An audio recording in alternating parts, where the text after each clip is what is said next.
आज हम कर्म के संदर्भ में मानव समाज में विद्यमान अनेक तरह की भ्रांतियों पर अपनी बात रखेंगे। कर्म के संबंध में आम जनमानस में यह धारणा बैठी रहती है कि वह तो वही कर्म करता है जो उसे करवाया जाता है या जो उसके लिए पहले से निर्धारित होता है।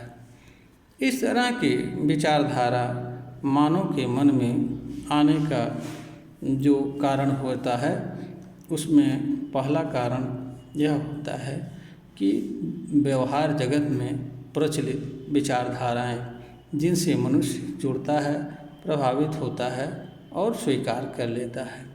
दूसरा कारण यह होता है मनुष्य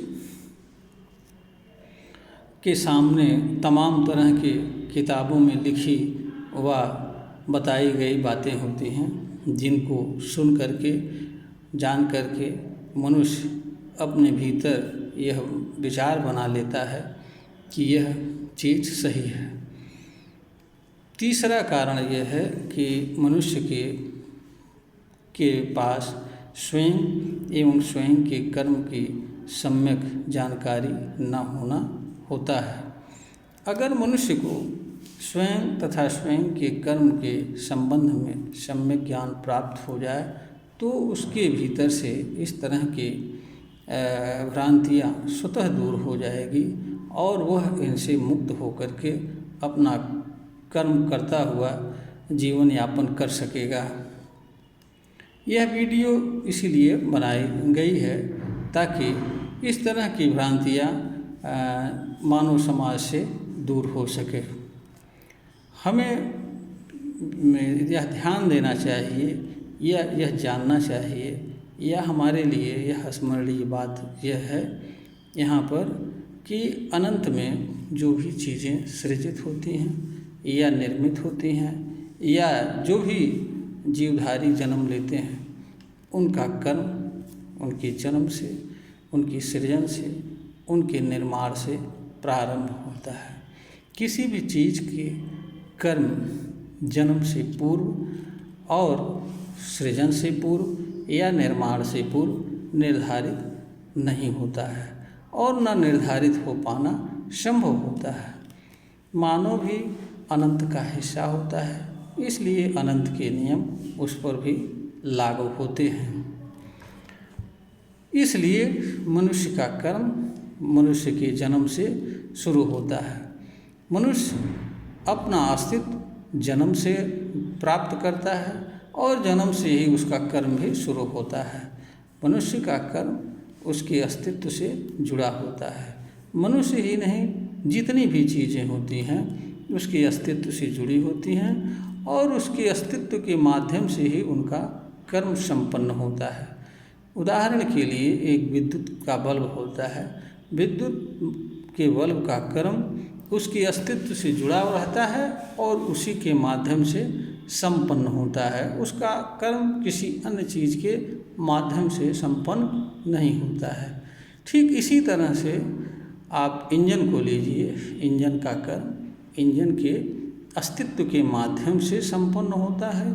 उसका कर्म किसी अन्य चीज़ के माध्यम से संपन्न नहीं होता है। ठीक इसी तरह से हर मानव का कर्म उसके माध्यम से ही संपन्न होता है। यहाँ पर एक स्मरणीय एवं ध्यान देने योग्य बात यह भी है कि किसी भी चीज़ के कर्म से किसी दूसरी चीज़ से कुछ लेना देना नहीं होता है। मनुष्य के भीतर यह धारणा जो बैठी रहती है या बैठती है कि उससे भिन्न कोई बाह्य शक्ति उसके कर्म का निर्धारण करती है, यह नितांत ही भ्रमपूर्ण है, असत्य है, अतार्किक है और सत्य से लेना देना कुछ नहीं है। अनंत या प्रकृति में अगर ईमानदारी से दृष्टिपात किया जाए तो हर चीज़ अपना अपना कर्म करते हुए अस्तित्वमान है। किसी चीज़ को दूसरे चीज़ के कर्म से कुछ भी लेना देना नहीं है। जैसे धरती अपना कर्म करते हुए अस्तित्वमान है, सूर्य अपना कर्म करते हुए अस्तित्वमान है और मनुष्य अपना कर्म करते हुए अस्तित्वमान है, वनस्पतियाँ अपना कर्म करते हुए अस्तित्वमान है, क्योंकि कर्म के माध्यम से ही अस्तित्व व्यक्त होता है। अस्तित्व भी कर्म पर ही निर्भर होता है और कर्म अस्तित्व से जुड़ा होता है। अस्तित्व के पहले और अस्तित्व के बाद कर्म नहीं रहता है। मनुष्य क्योंकि एक चीज़ विनाश होने पर दूसरा रूप धारण कर लेती है, फिर उसका कर्म उस अस्तित्व के अनुसार बदल जाता है। जैसे एक घड़ा मिट्टी से बनता है, तो जब घड़ा बनता है तो उसका कर्म घड़ा के बनने से प्रारंभ होता है, लेकिन जब वही घड़ा विनाश प्रक्रिया से गुजरता हुआ पुनः मिट्टी में मिल जाता है, तो फिर उस मिट्टी में मिलने के उपरांत उस मिट्टी का एक नया काम शुरू हो जाता है, चाहे वह मिट्टी से पुनः घड़ा में बदले या किसी अन्य चीज़ में बदलाव हो या परिवर्तित हो। फिर वो नई चीज़ में जो बनेगी उसका एक अलग कर्म शुरू हो जाएगा।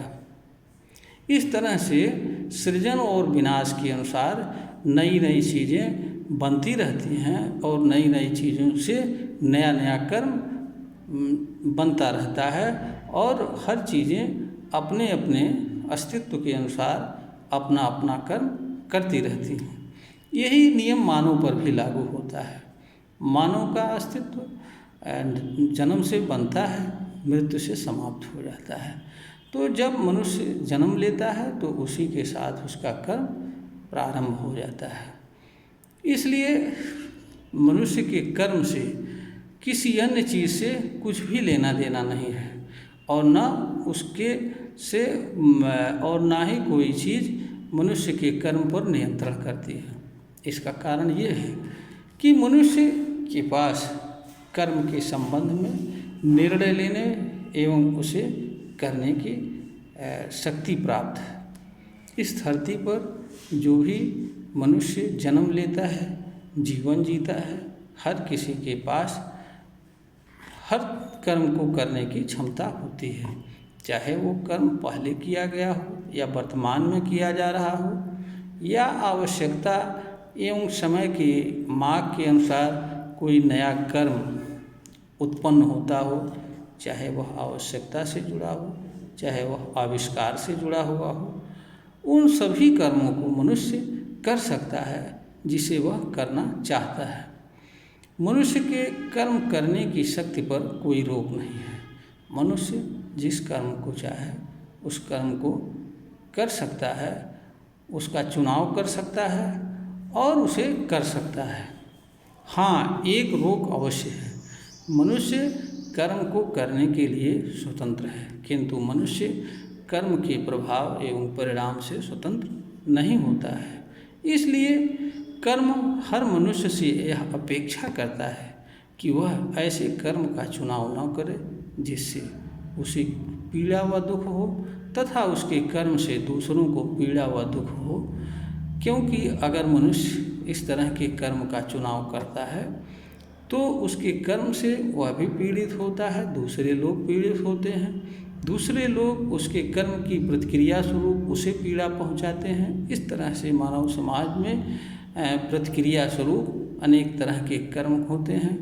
ईर्ष्या द्वेष भाव जन्म लेता है, मानव का शांति भंग होती है, सुरक्षा भंग होती है और एक मनुष्य दूसरे मनुष्य का स्वाभाविक रूप से प्रतिद्वंदी व दुश्मन बन जाता है। यह कार्य न तो किसी मनुष्य के लिए उचित होता है और न ही मानव जाति के लिए उचित होता है।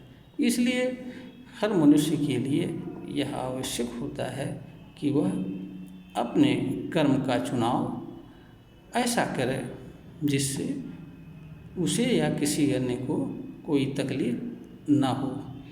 मनुष्य का कर्म उसके अस्तित्व से शुरू होता है और उसके अस्तित्व मृत्यु से खत्म हो जाता है। उसके पूर्व उसका अस्तित्व न तो निर्धारित होता है और न ही ऐसा कुछ होता है। हर मनुष्य के पास हर कर्म को करने की क्षमता होती है। मनुष्य जिस कर्म को चाहे उसका चुनाव कर सकता है, उस पर किसी भी तरह का कोई रोक नहीं है।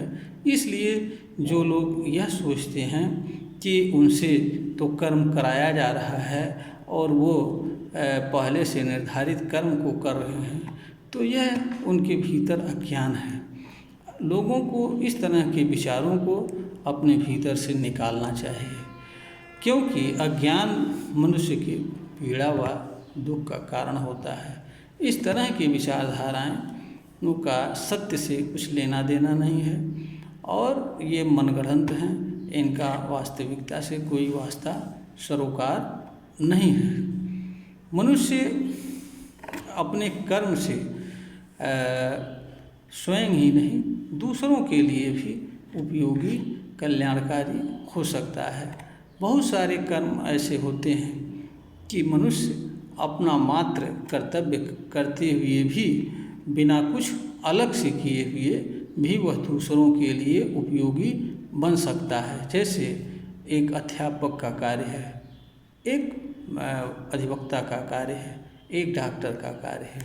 एक अध्यापक अगर ईमानदारी से अपने शिक्षण कार्य का, अपने कर्तव्य का निर्वहन करता है तो उसके उस कार्य मात्र से उसके माध्यम से पढ़ने वाले छात्रों का भला होता है।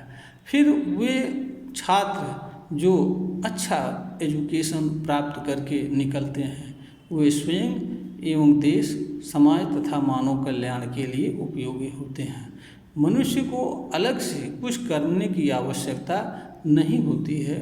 मनुष्य अपने कर्म मात्र से, अपने कर्तव्य मात्र से स्वयं और दूसरों के लिए उपयोगी बन सकता है। इसलिए मनुष्य के भीतर यह धारणा कि उनसे कोई चीज़ करवा रही है, वह कर्म कर रहे हैं जो उनसे कराया जा रहा है, इस तरह की धारणा व विचारधारा मिथ्या है।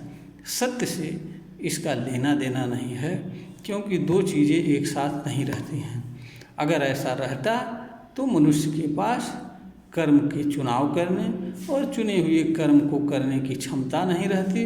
दूसरा, अगर यह बात रहती तो आज मनुष्य जहाँ पर खड़ा है वह वहाँ पर नहीं रहता। आज भी मनुष्य वहीं रहता जहाँ पर वो 4000 साल पहले, 10,000 साल पहले था। वह आदि मानव से आधुनिक मानव नहीं बनता, साइंटिफिक आविष्कार नहीं होते, तमाम तरह के चीज़ों की रचना नहीं होता, मनुष्य रचनाकार का दर्जा नहीं प्राप्त कर पाता। तो यह कहना कि मनुष्य का कार्य पहले से निर्धारित होता है, यह एक प्रकार की मिथ्या बात होती है। अनेक मनुष्य हैं, जीवन में अनेक तरह के कर्मों का चुनाव करते हैं और कई तो उसमें ऐसे भी होते हैं कि कई कर्मों में अच्छी खासी सफलता अर्जित भी करते हैं। मनुष्य बहुत सारे लोग हैं कि जो अनेक तरह के कर्म में एक साथ भी सफल हो जाते हैं। तो यह कहना कि मनुष्य का कर्म पहले से निर्धारित होता है, अगर पहले से निर्धारित होता तो कोई मनुष्य अपने जीवन काल में अपने कर्म में किसी तरह का बदलाव नहीं कर पाता। मनुष्य द्वारा बदलाव कर पाना, मनुष्य द्वारा कर्म के संबंध में चुनाव करने की शक्ति रखना, चुने हुए कर्म को करने की शक्ति रखना, यह बताने के लिए पर्याप्त है कि मनुष्य का कर्म उसके जन्म से पूर्व निर्धारित नहीं होता है और ना ही कोई ऐसी चीज़ है जो मनुष्य द्वारा निर्धारित कर्म को करने के लिए बाध्य कर रही है या उसे करवा रही है। अगर इस तरह की कोई विचारधारा है तो वह एक मिथ्या विचारधारा है जिसका सत्य से कुछ लेना देना नहीं है और मनुष्य को ऐसे विचारधारा को त्याग करके मनुष्य को अपने भीतर छिपे प्रतिभा, गुण, कला एवं कर्म संबंधी अपनी शक्ति का सम्यक उपयोग करके मनुष्य को ऐसे कर्म को करना चाहिए जिससे वह स्वयं ही नहीं देश समाज के लिए भी उपयोगी बन सके, अनुकरणीय बन सके। यह वीडियो ज्ञानवर्धन हेतु प्रेषित किया जा रहा है। अगर श्रोता को यह प्रतीत होता है कि यह वीडियो ज्ञानवर्धन हेतु उपयुक्त है तो इसे लाइक करें, सब्सक्राइब करें, शेयर करें।